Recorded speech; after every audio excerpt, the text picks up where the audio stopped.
to join us as they're able to. So I'll get us going and give a little bit of the background to both the Wharton Neuroscience Initiative for those of you who are who may be joining us for the first time, a little bit of background of who we've invited for this particular conversation. But I will actually let the speakers introduce themselves a bit instead of awkwardly passing the camera off, and then sort of give some sort of not necessarily ground rules, that sort of sounds stern, but some sort of idea of the format of what we're hoping to accomplish and how you can start connecting with us and beginning in the conversation. So welcome to those of you who are here for the first time. This is our third NeuroBiz Now gathering. And as many of you probably know, today's topic aims to explore social contagion, financial markets, and of course, decision-making, sort of our bread and butter. Right is on cue. My real dog in the background making real noise. So the Wharton Neuroscience Initiative is a center at the Wharton School at the University of Pennsylvania, which is really aiming to bring together brain science and business in an effort to improve business and drive new discoveries and applications and enhance the education of future leaders. And when we were faced with the challenges that are happening with social distancing and stay-at-home orders, we thought that this would be a really fantastic opportunity for us to pull together a different kind of event that allows a really broad community to start interacting and connecting with one another, learning from each other. And what we're hoping for is that this will inspire new ideas, new research directions, new applications, and new conversations that can really kickstart some of the efforts that we can't do all by ourselves. So today we pulled together a really fantastic group of panelists for today's discussion. We have John McCoy, who's an assistant professor of marketing, Gideon Neve, who's also an assistant professor of marketing, Anna Marie Hutanen, who is a postdoctoral fellow in marketing and in neuroscience, and Jonah Berger, who's an associate professor of marketing, and also is the author of a number of books, including one that's highly relevant to today's conversation, which is Contagious: Why Things Catch On, which maybe his book sales are going through the roof for other reasons in the current climate. And of course, Michael Platt, who is the faculty director of the Wharton Neuroscience Initiative and also a professor of marketing, neuroscience, and psychology, and myself. And we will sort of serve as co-moderators for today's session. I'm Zab Johnson. I'm the executive director of the Wharton Neuroscience Initiative. So before we get going, and I ask each of the panelists to give us a brief overview about how their own areas of research and expertise fit into today's conversation theme, I thought that I would just give sort of a brief overview of how we'll run the session. So for those of you who've been part of this before, this won't be very surprising, but what we ask is that this be as interactive as possible. And so each of our panelists will give that brief overview, and then we'll turn things over into a conversation. The panelists can, of course, ask each other questions, but we would also really like to encourage you to start asking questions. And to do so in the most organized fashion, I think that what we'll do is ask you to write your questions in the moment, in the chat window, which you'll find in the right side of the Blue Jeans window. That both allows us to know what your question is, but it also allows you to recall what your question may have been. And it allows us to sort of organize the questions and direct them to the panelists in the most organized way possible. But if you're willing to, I would invite you, Michael and I will invite you to get on camera yourself and ask your question directly. If you're joining us by phone and you'd rather ask a question by phone, of course, that's perfectly fine too. The audio is great as well. So without further ado, I will turn things over to our excellent group of panelists. And we'll start with John McCoy. And his work has really been on, on how wisdom comes from crowds, how belief formations come about. And I think this is a really great way for us to introduce some of the topics for today's discussion. Great, thanks Zeb, and thanks for having me. So as Zeb said, I do a lot of work on crowd wisdom, how do you get smart crowds, and how do you extract even more wisdom from the crowd. And so I spent a lot of my time sort of reading academic papers on crowd wisdom, but I found myself over the last couple of weeks not so much reading 2019 papers on crowd wisdom, but returning to this book by Charles Mackay from actually the 1840s. And so Charles Mackay wrote in the 1840s just this incredible book called Extraordinary Popular Delusions on the Madness of Crowds. It was very popular at the time and sort of is still well known. If you haven't read it, I commend it highly. And sort of a journalist's just sort of good story about all sorts of sort of bubbles and manias that overtook sort of crowds in cities, from kind of the tulip mania to sort of, witch trials. And so I've been thinking some about when do you get the sort of crowd madness that Charles Mackay describes so well.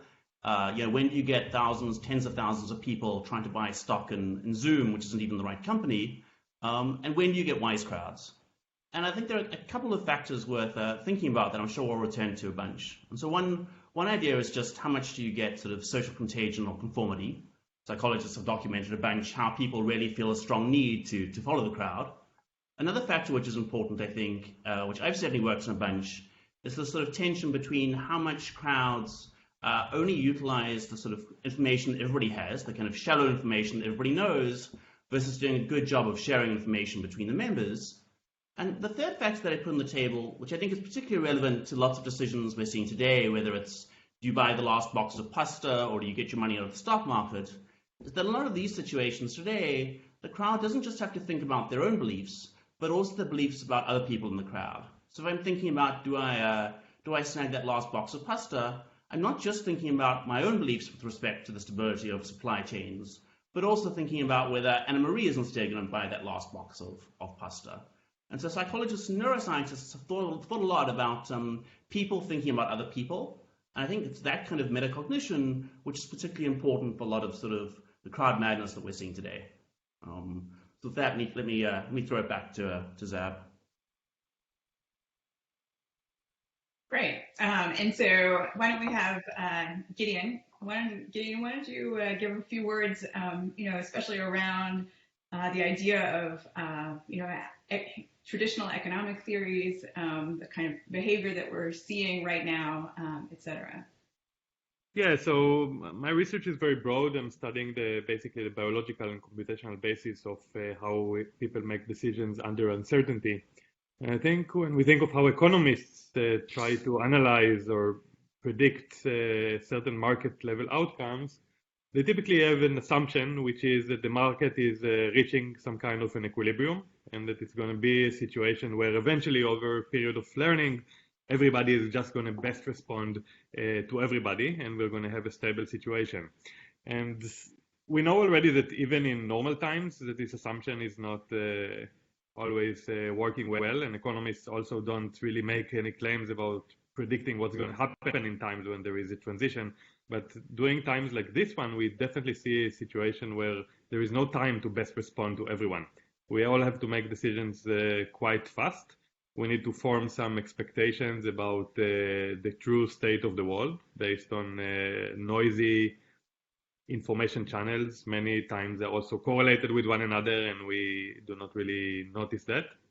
In such situations, our psychology is actually kicking in and is more important than the economic forces. And when I say psychology, what I mean is, first of all, psychological processes that relate to how we form expectations about the world from information, but also about how our limitations and our limited capacity to do perfect calculations over the world, our limited memory, and our incapacity to recall all of the events, and how our attention is just also limited. We cannot focus on everything all at once. And in situations like this one, we're expected to see that the psychology is going to more meaningfully change our result. And of course, the last component, which is is coming on top of it, which John mentioned, is the strategic one. We need to also try to make not only inferences about the true state of the world, but about how other people see the true state of the world and how they're going to respond to it. For example, even though I know that there is not going to be any missing toilet paper in the supermarkets, just thinking that the rest of the markets think that there is going to be missing toilet paper will end up with missing toilet paper. And in this sense, we always try to maybe make it one step ahead of the rest, but of course, it's impossible that all of us will do it. So there are very nice computational models that are driven by our limited biology to try to get insight and predict how the market will respond in such situations. So that's briefly my relation to this topic of today. Great. So Anna-Marie, I know that you have both a sort of personal story of toilet paper as well as some research, that sort of has some real implications for market level behavior. So why don't you jump in? Yeah, it's funny. I was just submitting. I had just submitted a manuscript on herding and social contagion, and I went to the store, and it was right at the beginning of all this COVID business.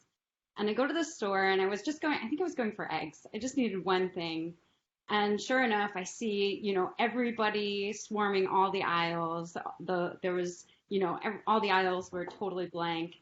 And I, of course, snatched up the last roll of toilet paper, even though I didn't need it. I did not need toilet paper. I snatched it up just because everybody else was doing it. And I spent like $200 in the grocery store that day. And it was just like, it really hit me. My husband made fun of me afterwards because it's like, even though I had just been working on this, I had just been studying exactly what I was doing, that knowledge didn't help me at all.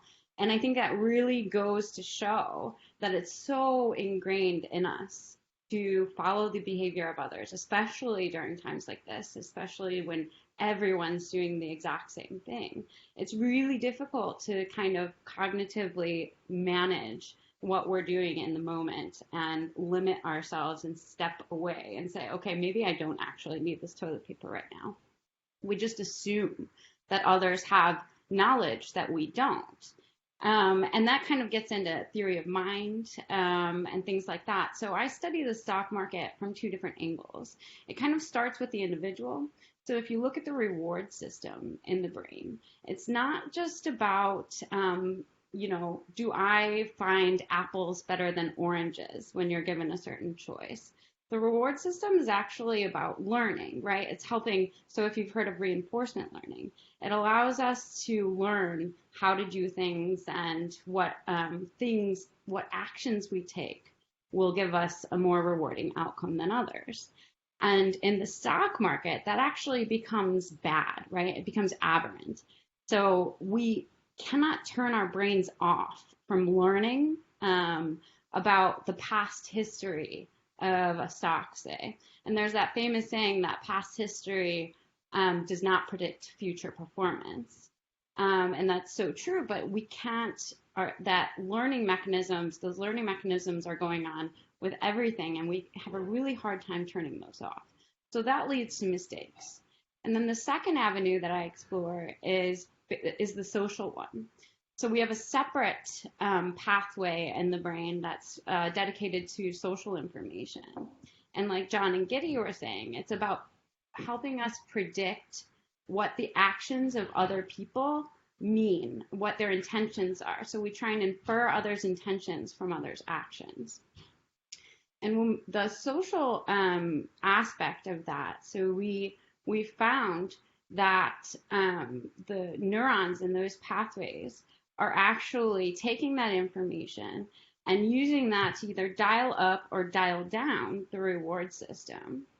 So, for example, we found that if you're a very social person and you have a very integrated social pathway, and you are more susceptible to using social information to increase or decrease how you value, let's say, a stock. So you're more likely to go out and repeat what others are doing, or you're more susceptible to hurting. And with that, I'll give it back to Zeb. Great. And Jonah, why don't you? I know that you probably have a lot to talk about in this theme in particular. Well, first of all, thank you guys so much for having me. It's been an interesting time to be doing something like this, as I'm sure we're all aware. And in terms of sort of how natural experiments go and allow us to think of things differently, I think this is a once-in-a-lifetime natural experiment, so hopefully we can all learn something from it. I'm Professor Jonah Berger. I'm a marketing professor at the Wharton School at the University of Pennsylvania. In general, I study why products, ideas, and behaviors catch on, so why certain things become both popular and why other things become unpopular. So why movies succeed and why songs become successful and why catchphrases might die out and become unpopular. As some of my colleagues mentioned, I also look at social influence, both when people do the same thing as others, so when do we imitate the folks around us, and also when do we do the opposite? When are we less likely to do something because other people are doing it? In some ways, I think a good analogy is to think about social influence almost like a magnet, right? It can attract, but it can also repel. And so thinking about the situations where we do things that are the same as others, and also when we do things that are the opposite of what others are doing. Most recently, most of my work is focused on word of mouth. So why people talk about and share some things rather than others. Why do we pass on some information and not others? Sort of a fun anecdote. When I was in graduate school, I was studying rumors and urban legends, and everyone was like, "Oh, why are you studying, false information? Nobody shares false information." And obviously today we live in a day and age where false information has become a big thing again. But thinking about kind of why we share information, I'm sure we all have a toilet paper story. Mine was there's a local sort of Facebook chat group in my neighborhood, and someone said, "Oh, there's toilet paper at the store," and so I got the message, and so I ran to the store to get toilet paper before it disappeared. But thinking about when people share things, the type of information that we share, why we share some things, why we don't share other things. Why was that person, for example, willing to tell the entire neighborhood there was toilet paper, and why might they have passed that on rather than something else? And I think the only thing I'll say, just last and least, is the value of sort of text as data to study these sorts of things. As some of my colleagues do as well, the language that we use to share information, the language that makes up content, provides a lot of behavioral insight into why things happen.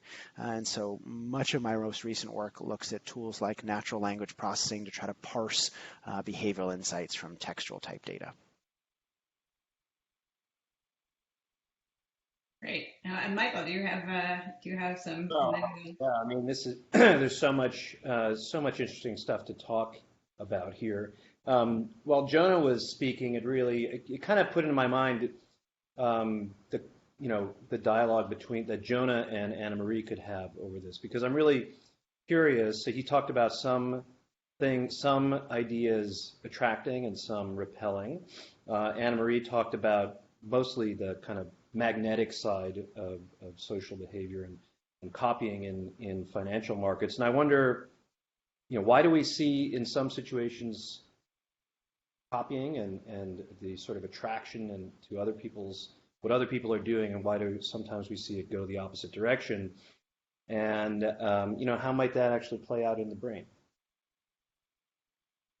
Yeah. So, go ahead, please. No, please. I think, and by the way, thank you guys for including me. I don't know a lot about neuroscience, so I'll share sort of my social psychological perspective, and then we'll let Anna Marie sort of chime in with some deeper insight from neuroscience. I think what I would say is in general, there's sort of two reasons that social influence works, among others. One is sort of an information-based reason. So the fact that other people are doing something provides some information, and in general, information can probably lead us to do the same thing as others unless that information suggests we don't like something.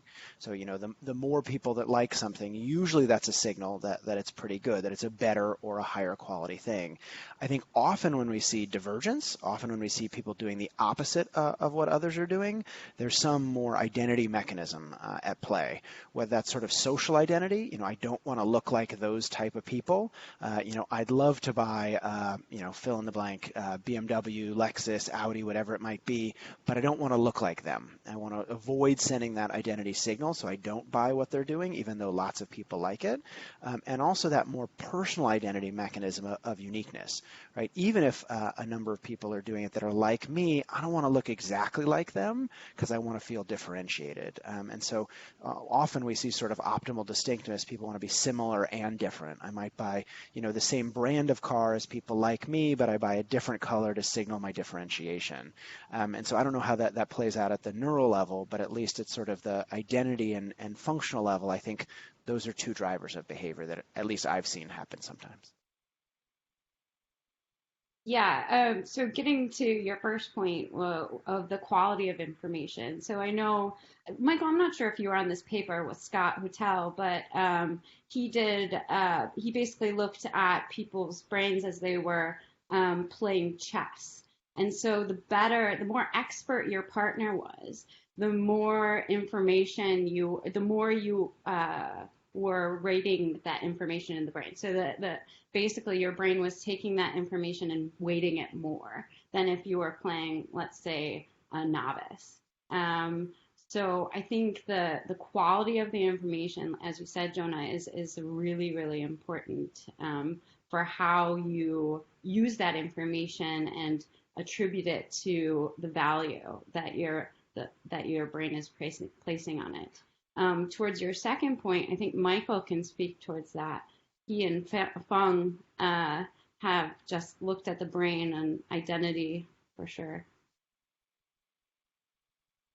Yeah, well, I mean, yes, there's a clear set of network of brain areas that are involved in sort of self identity, and these areas are what's interesting, and a lot of this work has been done by Emily Falk, who's our colleague here at Annenberg Science, is that she's shown that kind of activation of these identity areas when they're co-activated with the sort of social processing network in the brain, that often predicts the sharing of information between people, whether somebody will post something on social media.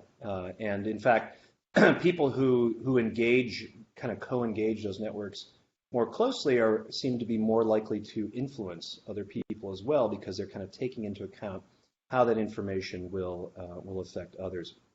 But Anna-Marie, getting back to the point about information and kind of the qualities of the person that you are interacting with, you have some data on that too, I think, from your stock market studies, that although people are copying other people, the kind of nature of that copying and how well they do in the market depends kind of on the other people who are in the market.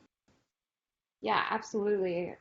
So we looked at how social people were. So we gave them this questionnaire and asked them basically, do you prefer being around others, things like that. And the more social you were, the more likely you were to copy, like I said. But we gave these people partners. So so the less social they were, the less likely they were to copy others. But we also found an interaction between partners. So if both partners were very social, they didn't actually do as you would expect, which is to copy each other like crazy. And if both partners were antisocial, they didn't do what you would expect, which is to not copy each other like crazy. It turns out that there was this interaction between your partners, because there was also something that there was actually a mechanism of learning going on. So if your partner was antisocial, or not antisocial, but less social, and you were also less social, then you're not getting the quality of information that you need from your partner, And so you're not doing as well as a result of that in terms of your own decision making. So there is a certain level of information that you still need to get. And when it's not there, then your decision making suffers as an individual. John, Thanks. Sorry, I have a question for John, which is, is that so now we've sort of heard examples of where, we rely on things around like quality of information to sort of crowdsource our decision making. But also examples like in the supermarket where you don't have access to whether the people that are buying products like you are like you. And I just wondered if you have any, anything to think about, like, how do we counterbalance the weight of the wisdom given uncertainty about, the providers of the information? Yeah, absolutely. I mean, I like this distinction that both Joan and Anne-Marie made between sort of kind of social information, or sort of these social cues, and sort of people's behavior as information. I think both in the supermarket case and the stock market case, partly what's really interesting is sort of the interaction between these two cues. So it reminds me of some work that one of my office mates did in grad school, where he was looking at sort of this platform eToro, which is kind of an online platform where tens of thousands of people trade shares. But as well as trading shares, you can also very explicitly choose to just copy what somebody else does. So you can just say, I'm going to take 10% of my portfolio and just do whatever Jonah does with that 10%. And so they did all sorts of interesting modeling work. But part of what I thought was interesting there was that people really relied on the sort of social cues, say how popular some trader was, even given that they had a whole bunch of information about how well that trader was doing with respect to actual sort of profit in the market. And so I think one of the things you see both in that situation and the store situation is that people want to rely on these social cues, even in situations where they have lots of kind of objective knowledge.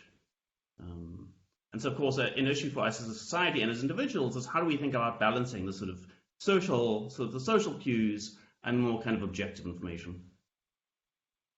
Yeah, I think that's a really good point, John, and it actually ties into the question that I wanted to ask to kind of everybody here, which is that, from a neuroscience perspective, we're working with a brain that hasn't changed really fundamentally in a couple 100,000 years, but we're in an environment that's completely different. So we've got our brains evolved to rely on cues from other people in sort of face-to-face interactions.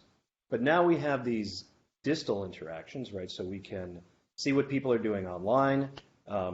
There's information that's not only available in terms of kind of visual cues to what people are doing quite physically, but as Jonah was bringing up, there's textual information. Text has only been around for 5,000 years, right? So essentially we're operating with a device in our heads that's not very well suited to the moment. And I wonder, from that perspective, just your everybody's thoughts on that. And given that, what can we do to align the hardware we've got and the software that's running on it with the current situation? Yeah, I can take this one. So I think one of the things that we as scientists try to do is to understand the places where our brains fail and to just be able to maybe, I don't know if we can really debias ourselves, but just to take a breath and understand that we have these biases. I can think of one, again, I have a lot of toilet paper stories, but one of them was in the beginning of the pandemic, I went to one store.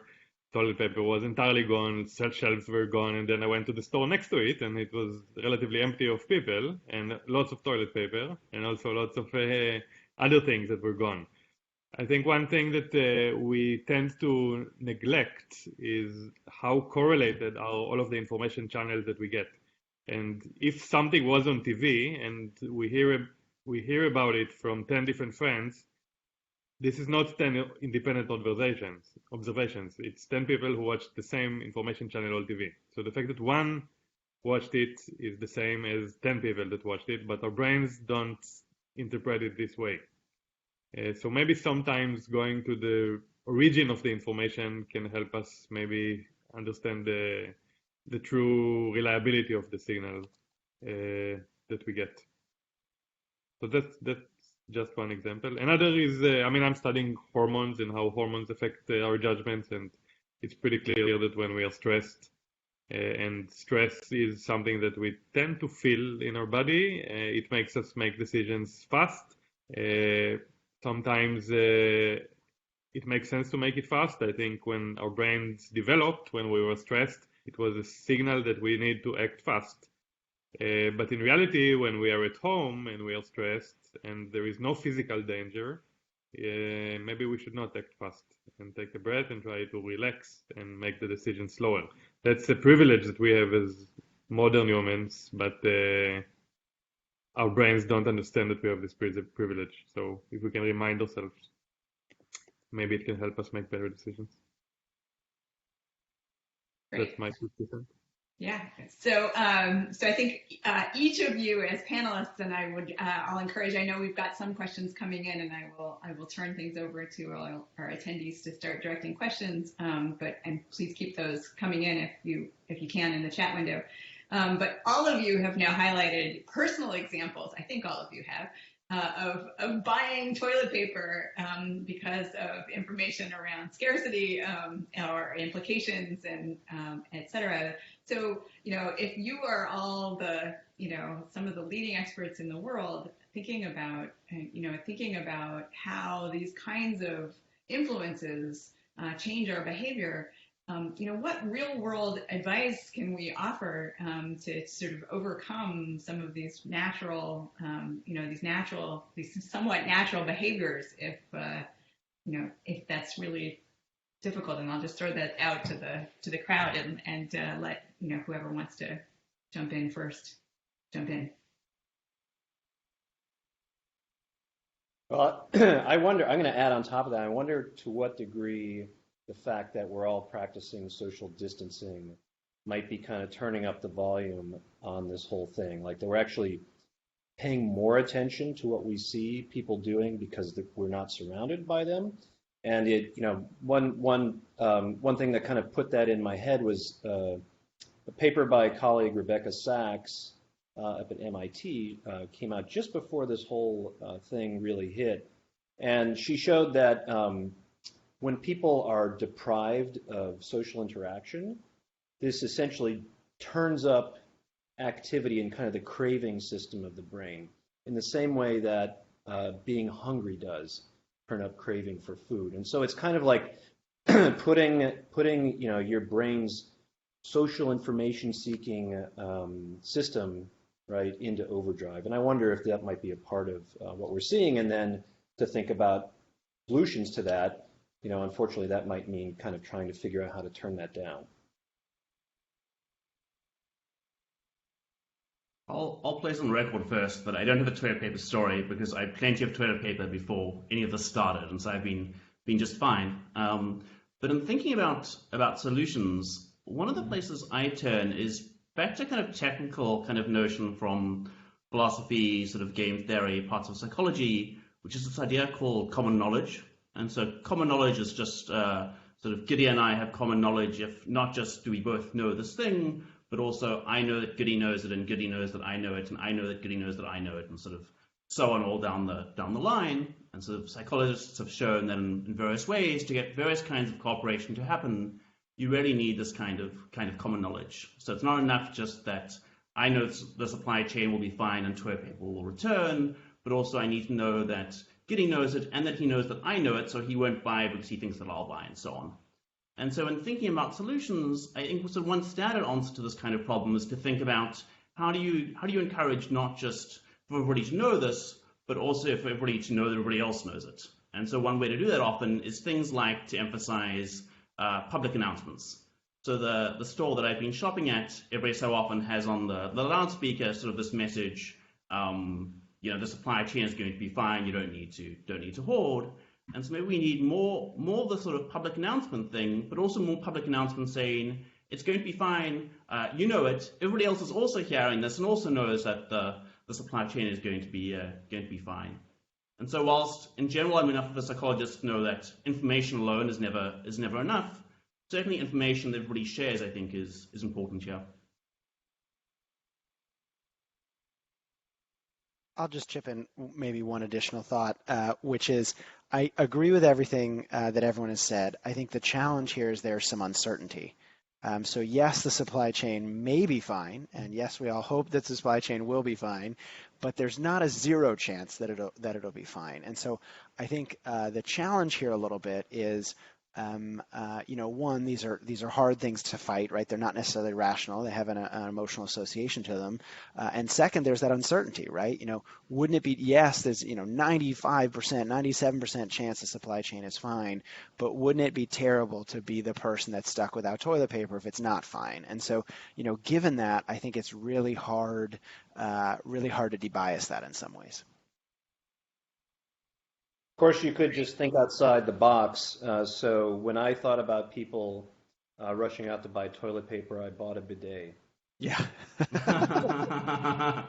I'm shocked, actually. Toto, I just checked the stock this morning. So Toto is a Japanese bidet maker, and their stock has not performed very well. They're actually down at the moment. So I guess people aren't making that next level step yet. Not yet. I mean, they are expensive. Sure. Yeah. And I guess you heard it here first. So I'll turn it over to some of our attendees to ask their questions. So Sid, if you wanted to jump on and speak out loud your question about stores. Yeah. Thank you for having me. This is just a side interest that I have. I actually work at Bridgestone, the tire company, in R&D and operations. I'm just happy to be here among you guys just talking about this. I'm interested in business and uncertainty, as well as just like how our brain works in terms of why we do what we do and how that all sort of plays holistically. It's an interest of mine. So the question that I had maybe was more tied to what Anna Marie was talking about initially on how going inside a store, picking up certain products that were not necessarily on her list. And again, this kind of ties to the book Unpredictably Irrational, and how stores sometimes place the products and create the need before we even know that we need something. So I was just wondering if, knowing that this is a very difficult situation for everyone globally, are stores sort of using this as an opportunity to increase that fear, to maybe get more sales, like strategically placing products around the store to make sure we pick up something that we don't need, just because there is this uncertainty and fear of, what the toilet paper might sell out, or even the soap that I looked at, this hand soap was getting initially sold out. So just wanted some thoughts on that. That's clever. That's a clever idea. I'm not sure. I haven't heard of any stores doing that. And I'm trying to think. I haven't experienced it either. So anytime I've been to the store, I haven't seen them put the last 3 bottles of bleach right at the entrance or anything like that. But that's a good idea. The only neuroscience I know around it is the idea of everything in the middle. So strategic placement, we tend to look in the middle of everything, whether it's the middle of the price range or if it's the actual literal middle of the aisle. That's what draws our attention most. So maybe Giddy can answer that a little bit better based on the constraints of attention and things like that. Yep. Yeah, I agree. I mean, our biology is limiting us, and we can be aware of these limitations, but whether we are aware of them or not, we are going to be limited. And it reminds me, I mean, it relates actually to the previous question that I didn't get to answer, but I think one advice I could give everyone is just to embrace our ignorance sometimes, and just be aware that we are very limited. My favorite coronavirus viral video is by the coach of Liverpool. I don't know if you know him, the Jürgen Klopp. And I mean, he's a very accomplished coach, and he was asked a question about the coronavirus. And his response was just amazing. It went viral, but his main response was, "Why are you asking me this question? I'm not a doctor. I'm not an expert. Just listen to the professionals. Why does it matter?" And it turns out in this time we were not really doing that, or many of us were not doing that, embracing our ignorance. And it turns out that many of us are so unembracing our ignorance that we also have the nerve to tell other people what they should be doing. And that's a bit unfortunate. So, yeah, I think. Oh, sorry. Go ahead. Yeah. Observing our limitations is maybe the number one advice. And I think we're not very good at that. I'm going to put this video here just so. Sid, I do have one more answer to your question. I know in Europe they're doing what's called behavioral pricing. So for things like hand sanitizer, you can buy the first one at, let's say, the normal price, which is like what, €4 or €5. But the second one you buy is like €180. So that's really keeping people from, I mean, you still have the access to it. You can buy it if you really want to spend €180 on that second bottle. But that's how they're trying to combat it behaviorally. Yeah, but it seems to me the online retailers like Amazon are doing the exact opposite. They're accelerating it because they have, it says 3 left, do you want to buy it? And so, of course, you feel compelled, otherwise they're going to run out. In terms of embracing our ignorance, Anne-Marie, I wonder if you could tell the story of Isaac Newton and tulip bulbs, because it's pretty good. Yeah, no, it wasn't tulip bulbs. Isaac Newton, it was the South Sea stock. Yeah, so there was all this hype about the South Sea because they were going to go and discover the Americas. And Newton was, he was really running the economy for a while. He was like one of their primary economists. And he bought into the South Sea stock kind of right when it started, just when the word started that they were going to get these contracts to go on these exploration missions to the Americas. And he kind of he was really principled, and he sold when it had doubled in price from what he bought in at. And then he went to this dinner party with his friends, and they had bought in, but they hadn't sold yet. So they were just telling him, they were kind of bragging about how rich they had gotten on this stock. And so he got so frustrated that he bought back in, and he bought back in big. So he put like all of his money back into it. And then lo and behold, a couple months later, the bubble burst, and he lost all of his money. And I forget what his quote was, but I think it's like, I can calculate the stars or the movement of the stars, but I can never calculate the madness of men, or something like that. So, yeah, even the smartest among us have to admit ignorance. Katya, you have a really great question, so I'll let you jump on and ask it directly. Yeah, I'm always bothering you with legal questions. So, when I saw the title Contagion in Financial Markets, I was wondering, because obviously, especially if we're talking about retail investors, lawyers are trying to kind of counteract contagion. And, we try to keep people from making mistakes. But listening to you and to the neuroscience background, I wonder whether maybe all the things lawyers do with legislation leads in the wrong direction, because it's really kind of top down about information and cognitive mechanisms. And I wonder whether you can think about maybe some bottom up mechanisms which might work and which would even have the advantage for lawyers to be turned into legislation.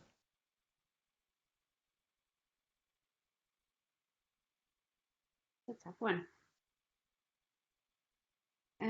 Well, I think I don't know. I think this is a really big challenge. It does seem like top down is going to run into a lot of difficulty counteracting a lot of these pretty automatic mechanisms, especially when people are feeling strong emotions. One solution that comes out of Anne-Marie's work and the work of other folks like Colin Kammerer and some of his team, is that there is variation across people, right? Just biological variation across people in terms of how sensitive they are to social information and what other people are doing. And folks who are kind of low on social, on this sort of, their social sensitivity is not so high. They tend to be less, they herd a lot less. I mean, they're less likely to copy other people's decisions in financial markets. And so, at least if you are going to be looking at who you might recruit to work in this industry, you might look for folks who fit that biology. I'll just toss in maybe one additional thought of something I've thought a lot about. And what I love about these situations is, ideas can be old, but they may seem irrelevant for a while, and they come back to be quite relevant. I mean, the idea of reactance to me is a topic that we've known about for a long time in psychology and marketing. Hasn't gotten a lot of attention recently, but in situations like this, I mean, that's part of what's going on, right? The more someone legislates something, the more someone tells someone something, the more you should do something, the more a whole bunch of people go, well, no thank you. And I think even most interesting, it might be something you were willing to do in the first place, but the mere fact that someone else said it makes you less willing to do it, right? Because it didn't seem to come from yourself. It seemed to come from someone else. Now you don't feel like you have that freedom and control over your own choices, and you're actually less likely to do it. And you can think about that in your own personal life, right? When you might have wanted to do something, but if someone else says it, oh, no thanks, now I don't want to do it. And so I think part of the challenge of these situations is we're getting a lot more top-down, whether it's regulation, whether it's suggestion, whether it's pushing of some sort, which is making at least some set of people kind of less willing to do things, even if on their own they might have been willing to do those things in the first place. Yeah, it reminds me of one actually paper that I'm writing at the moment, and this is also maybe an idea that has been around for a long time and kind of disappeared and now coming back, which is social punishment and the use of punishers to just enforce social norms. It turns out that if you have people playing a game where everybody needs to sacrifice a little bit to collaborate and then everybody's better off, just the possibility that you will be punished by others is enough to sustain cooperation. We actually have a new paper where we show that people actually respond to incentives on punishment. So if you incentivize people to punishment, or if punishment is become cheaper to do, people are more likely to punish others, and that this punishment is allowing us to enforce norms. So this is not a completely bottom-up, it's not completely top-down, but it's maybe a top-down facilitation of bottom-up behavior that could be especially efficient. I've seen this in China, so my collaborator is actually from China, and he showed me very nice ads of the Chinese government telling people that they will be rewarded for reporting others who come from infected areas and violating norms of quarantine. It turns out that, I mean, based on our own research, even things like forcing people to pay more attention to this reward is making them punish more. So these are all examples of bottom-up solutions that are maybe guided by a top-down policy, but at the end, you let the people take care of the norm. May also be helpful for reactants. Like maybe if I tell you not to do that, you will do it. But if I tell you that somebody may report you, you will think again. Yeah. Not that I'm encouraging. Yeah. I think there's a couple, like you said, getting top-down strategies that can enforce kind of bottom-up, or reinforce. So you can kind of have the discipline at first to create some kind of standard for yourself. So you say, okay, I'm only going to check the markets on Friday, and then I'm only going to make trades on Monday morning, right? So you give yourself time to think about it over the weekend, and then that becomes a habit, right? And so that habit then kind of buffers you from kind of getting into this contagion and making kind of rash decisions.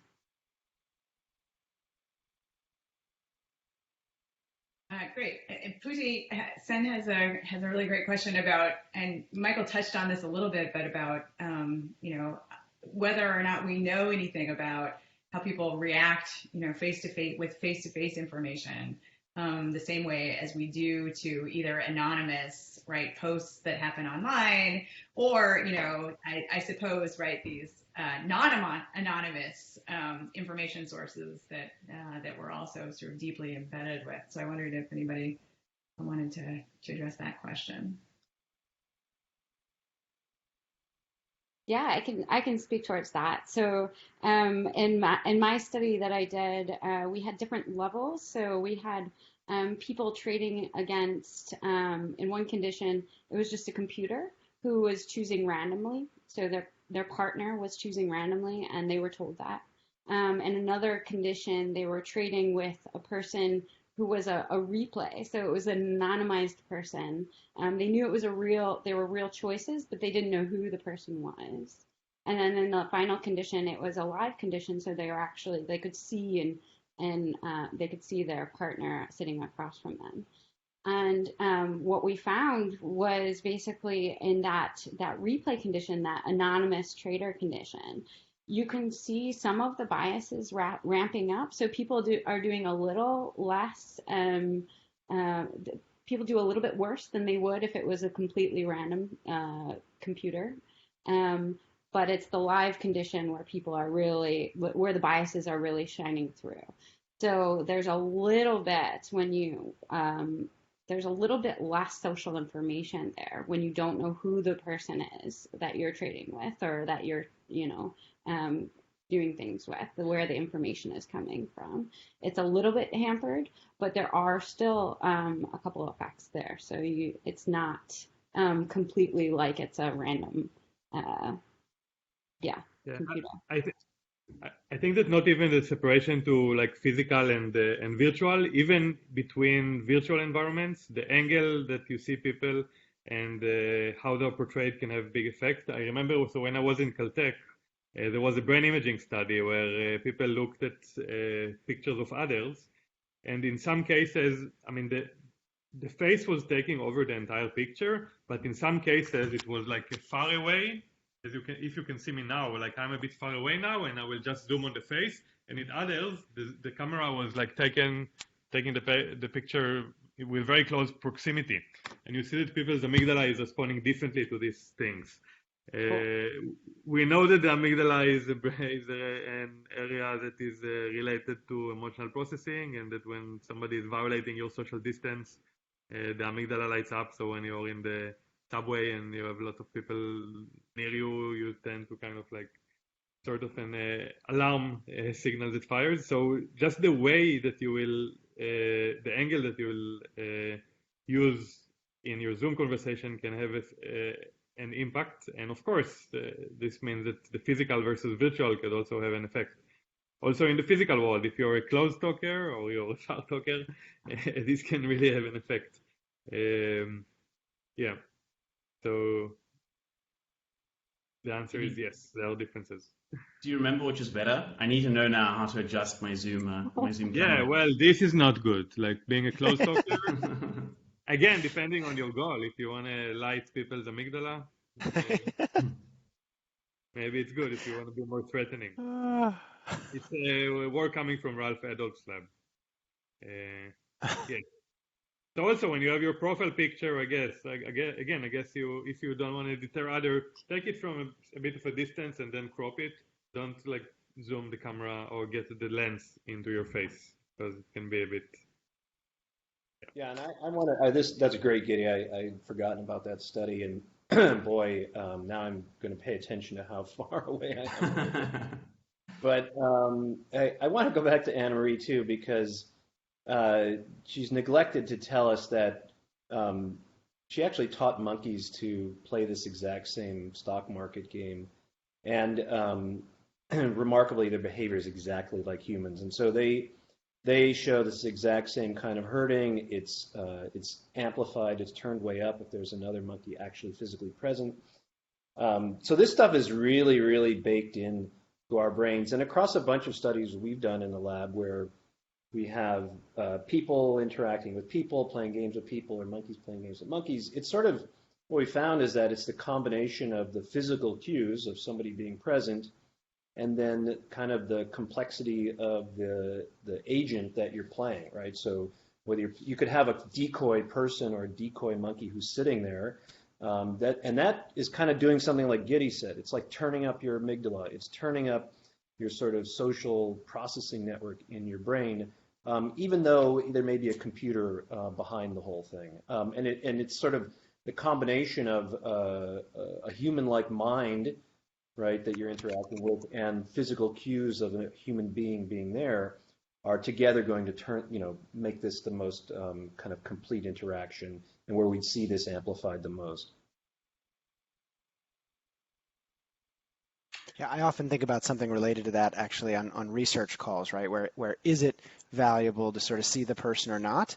And many people say, oh yeah, it's valuable to see the person. You can see each other, but on the other hand, then you spend some of your mental resources sort of looking at the person and seeing what they're doing and reacting to that, rather than sort of thinking about what you're talking about. So maybe it helps focus you, but I think in other cases it can be distracting in other ways. Great. I just put a reference to this paper on the chat if you want to have a look. Yeah. Perfect. So we only have a few minutes to go, so I wondered whether we could turn to, a while back, Maurice Lefcourt asked a question about whether, there is something that we could use, at least neuroscience, but I think we can expand that out.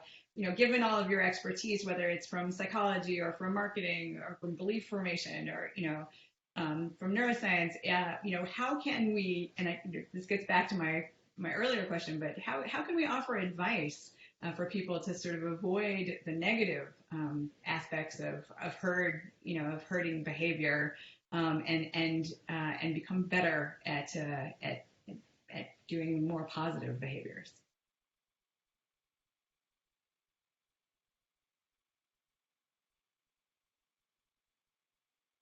Well, I mean, I already said one of them, look at the markets on Friday and take your time, think about it. Don't do anything, don't make any trades till Monday. Another one is, so specifically to markets.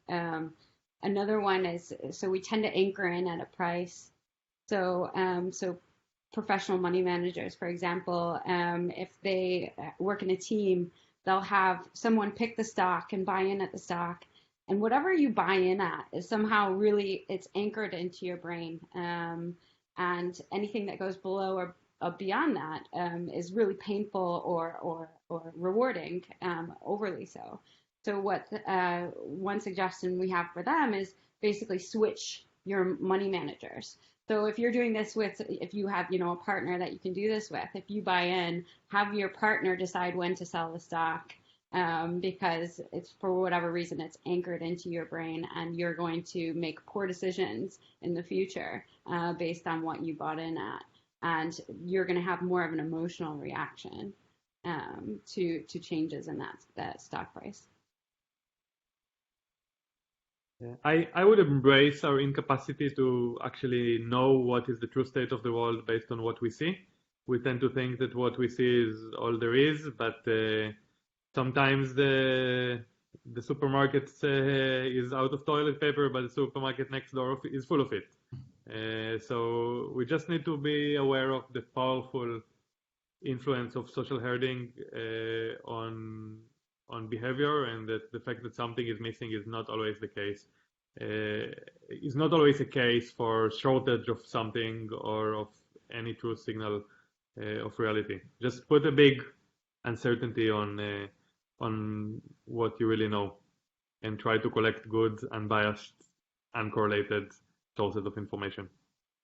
Twitter is good for that if you follow the right different people. And Fauci is pretty good also.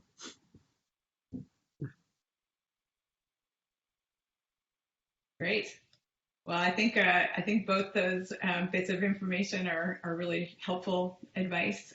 Thank you to all of you for granting us this hour of your time. Thank you to everybody else for being part of this. We look forward to welcoming you to the future NeuroBiz Now conversations. Next week, we'll be talking about the neuroscience of leadership. All right. Bye, everyone.